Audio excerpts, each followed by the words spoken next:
The first thing Daniel noticed wasn't what was missing. It was what was still there.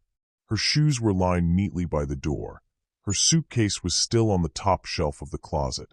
Her jewelry box set open on the dresser untouched. The house looked normal, but she was gone. At first, he thought she was in the backyard, then maybe at the store. Maybe her phone had died again. Emily had always been forgetful with small things, but her phone was on the kitchen counter. Screen dark, silent. Daniel stood there longer than necessary, staring at it as if it might light up and explain itself. The coffee she'd made that morning was still warm in the pot. A half-folded load of laundry sat on the couch. The television remote rested beside her favorite blanket. Nothing disturbed, nothing dramatic, just absence. He walked back to the bedroom, slower this time.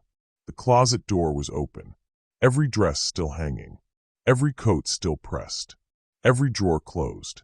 He checked the bathroom, her makeup bag untouched, toothbrush still in its holder.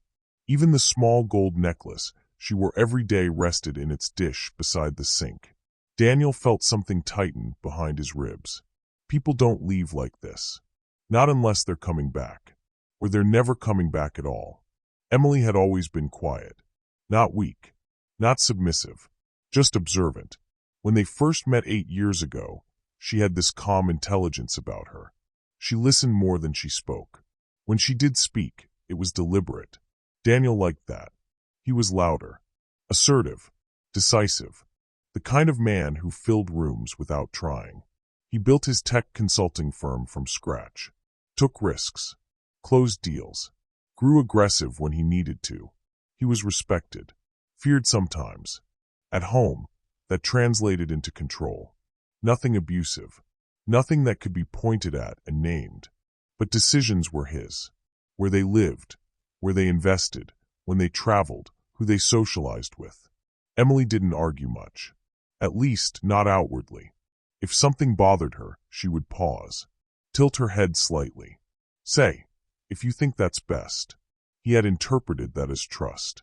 Now, standing in the quiet bedroom, that memory felt different. There was a note. He found it on the dining table. One sheet of paper. Folded once. No dramatic handwriting. No tear stains. Just her steady script. Daniel, I didn't take anything because I don't need to. You'll understand soon. That was it. No accusation, no explanation, no anger. Just certainty. He read it 3 times. I don't need to. Don't need to what? Money? Clothes? Closure? The calmness of it unsettled him more than rage ever could have. He pulled out his phone and called her. Straight to voicemail. He called again. And again. By the 5th attempt, his jaw was tight. He checked their joint banking app. Nothing unusual. He checked their shared credit card. No recent charges. He checked her personal account. Balance unchanged. She hadn't withdrawn cash. She hadn't touched anything. So where did she think she was going? By evening, unease turned into irritation. This was dramatic. Unnecessary. If she was upset, they could have talked. He replayed the last few weeks in his mind. There had been tension, yes. Late nights at the office. A few sharp exchanges over dinner. Her asking quiet questions about certain business expenses. You've been moving money around, she had said one night, not accusing, just observing. It's called expansion, Daniel replied. She nodded slowly. Right. He had brushed it off. She always accepted his answers. Always.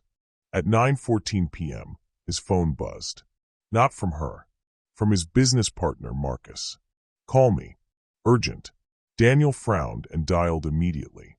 Marcus answered on the first ring. Tell me you know about this, Marcus said, no greeting. Know about what? A pause. Then, the ownership transfer. Daniel felt a flicker of annoyance. What are you talking about? Don't play dumb. I just got an email from legal. The holding shares. 40%. They've been reassigned. Silence stretched between them. Daniel laughed once. That's not possible. They're not in your name anymore. The room felt suddenly smaller. Whose name? Daniel asked carefully. Marcus exhaled. Emily's.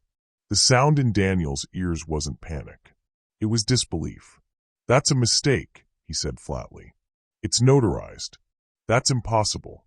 I would have signed." "You did sign," Marcus cut in. 3 months ago, when we restructured the tax framework. You remember? Stack of documents. You said you trusted the revisions." Daniel's throat went dry. He remembered. There had been dozens of pages. Legal language. Minor adjustments. Efficiency tweaks. Emily had sat beside him that day. Quiet. Observing.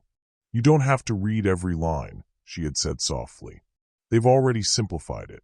He had skimmed. Signed. Moved on. "You're telling me," Daniel said slowly, "that she owns 40% of my company?"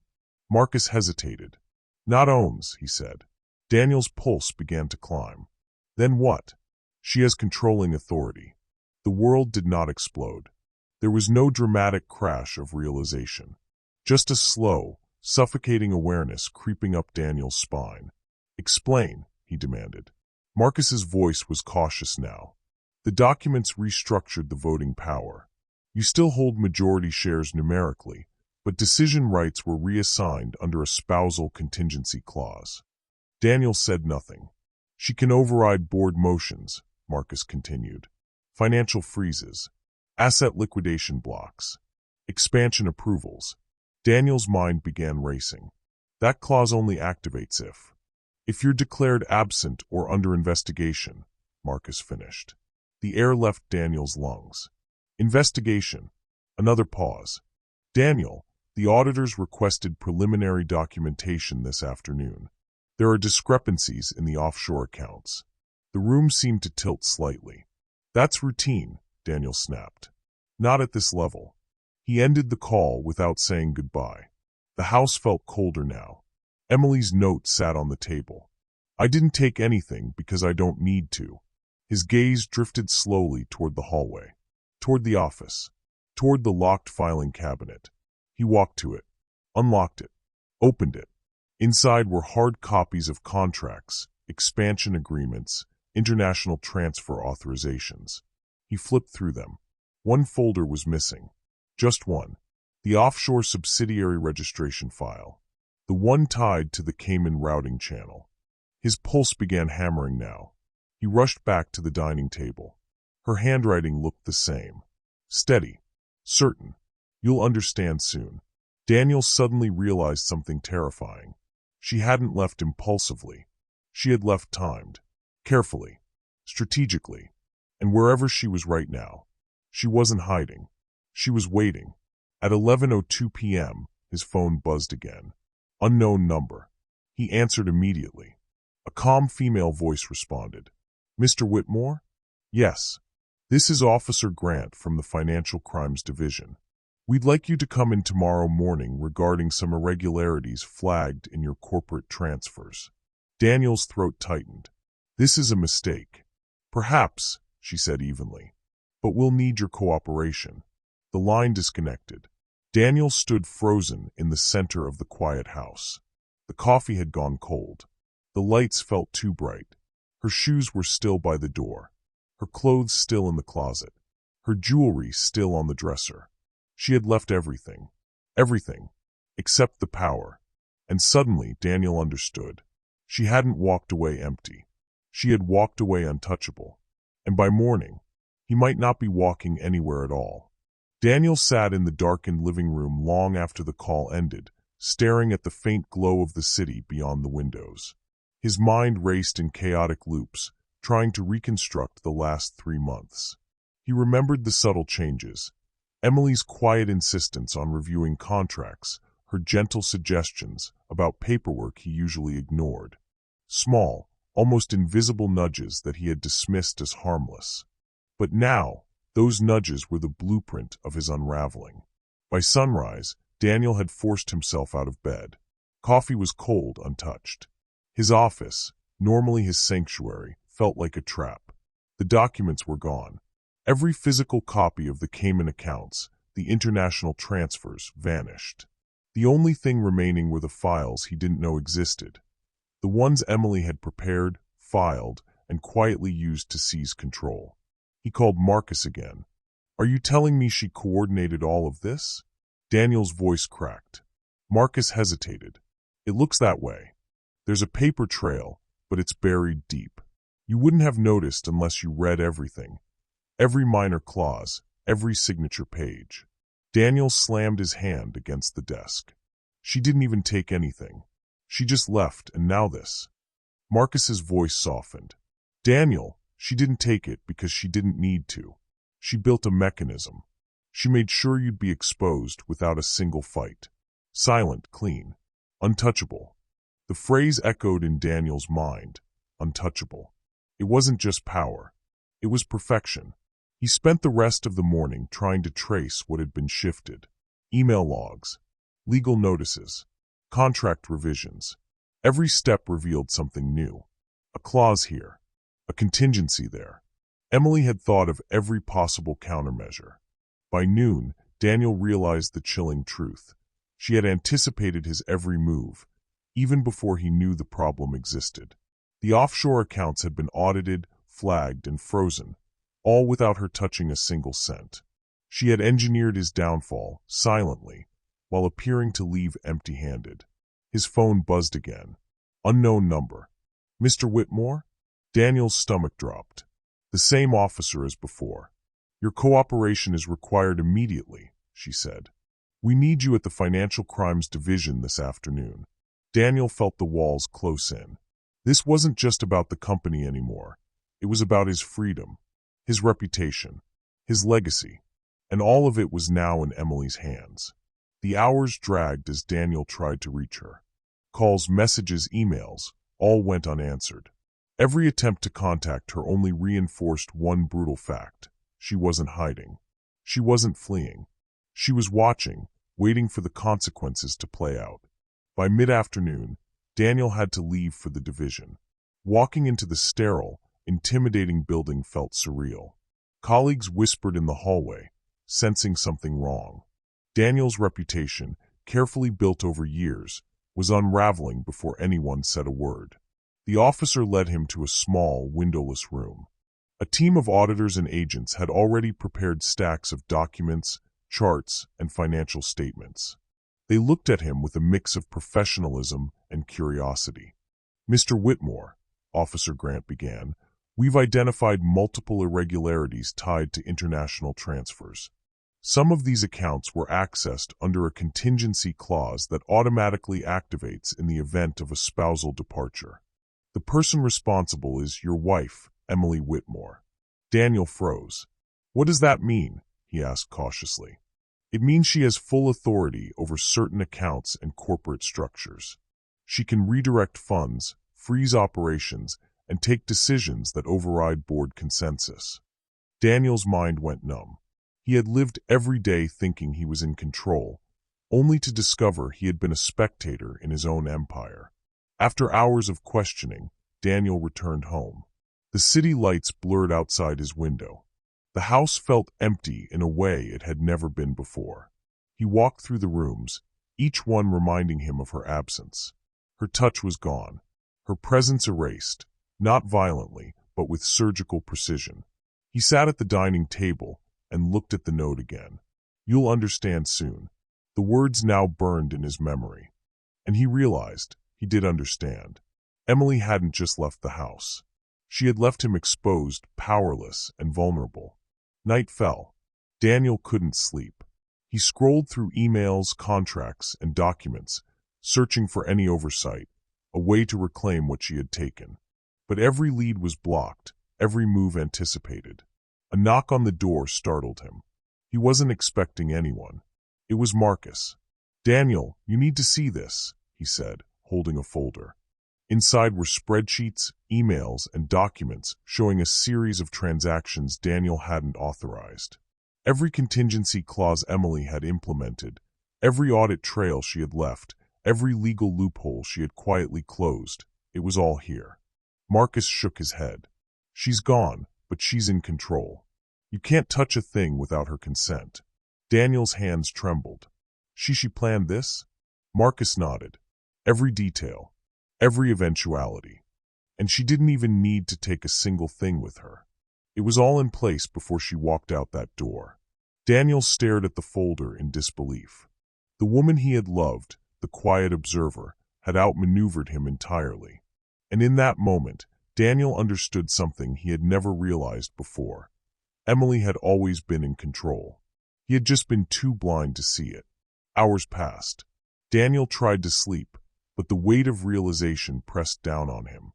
He thought of the meetings he'd ignored, the subtle questions he'd brushed off, the quiet warnings he'd dismissed. Emily had been teaching him lessons in silence. And now, the final lesson was clear. Power wasn't in possession. Power was in foresight, in patience, in the quiet execution of a plan no one saw coming.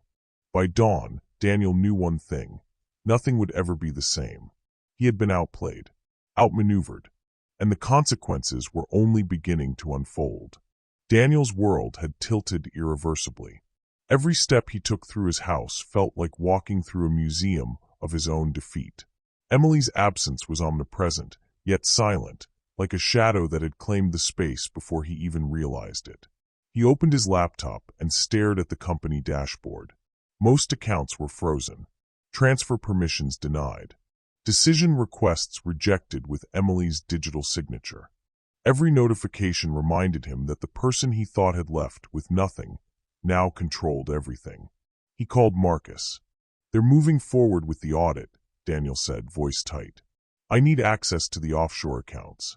Marcus sighed. "You'll need Emily's approval. Without it, nothing can move. And trust me, she won't grant it." Daniel slammed his hand on the desk. For a man used to decisions being his alone, this was an unthinkable reality. Every action blocked by the very person who had disappeared without a trace. It wasn't just financial. It was psychological. Daniel felt the walls of control he had built crumble, revealing the fragility of his own ego. Every deal he had closed, every contract signed, it was all subject to Emily's quiet oversight now. By late afternoon, Daniel realized the first public ripple of Emily's maneuver was emerging. Shareholders were calling, auditors were escalating, and the board of directors was in crisis. The press had caught wind of unusual activity. Headlines would come, and they would all point to him. He paced in the living room, phone in hand, trying to formulate a plan. But every idea he considered was already anticipated, already countered. Emily had left no room for retaliation. And then the calls stopped. Emily didn't reach out. She didn't explain. She didn't gloat. She had left everything in motion and then vanished completely from his life, leaving only the evidence of her strategic brilliance. Daniel began retracing their past interactions. The dinners, the small suggestions, the moments where he brushed her off, they weren't trivial. They were lessons. She had prepared for this moment for months, perhaps years, using every quiet move to position herself perfectly. He remembered the night she had suggested updating the corporate bylaws. He had laughed. "You're worrying too much." She had smiled, calm and unshaken. That smile now haunted him. It had been the calm before the storm he never saw coming. Then came the final blow. The call from Officer Grant was clinical, brief, and utterly devastating. "Mr. Whitmore, we've completed our preliminary investigation. Multiple irregularities have been traced to your authority, which, under your spouse's contingency clause, are now her responsibility. You are not under arrest, but any further transactions without consent may constitute a violation. Legal counsel is advised immediately." Daniel dropped the phone. His empire, built over a decade, was now controlled by a woman who had left without taking a single thing, except the ultimate prize, power. He walked to the living room window, staring at the city skyline. The lights reflected off the glass like tiny beacons of inevitability. Emily was out there somewhere, watching, waiting, untouchable. Days passed. Daniel tried to rebuild his footing, but every attempt was thwarted. Emails remained unanswered, requests blocked, contracts frozen. The realization hit him fully. Emily's strategy was complete. She had not taken anything tangible because she didn't need to. What she wanted was influence, control, and he had given it to her willingly, unknowingly. He thought of her note again. "I didn't take anything because I don't need to." The words no longer felt cryptic. They were a declaration of dominance, a reminder that sometimes the most devastating moves were invisible.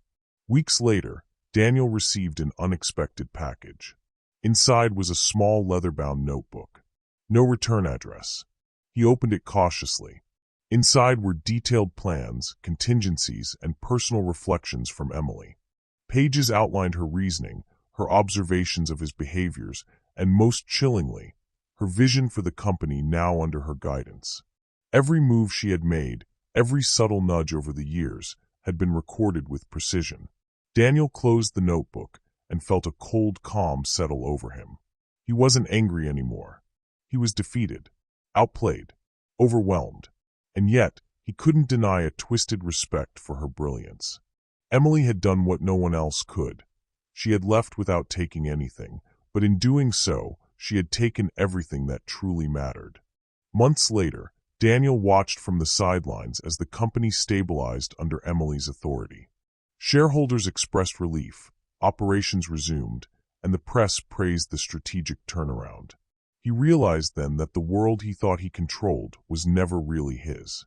The lesson was absolute, cruel, and inescapable. Power didn't belong to the loud, decisive, or visible. Power belonged to the patient, the observant, the quiet strategist who understood the value of leaving nothing behind, because she had already taken it all. Daniel stood on his balcony, looking at the city at night. Her shoes were long gone, her clothes untouched in the closets, her jewelry still neatly in the box. She had walked away with nothing, or so he thought, and in that thought lay the ultimate truth. She had walked away with everything. And maybe that's the part that lingers.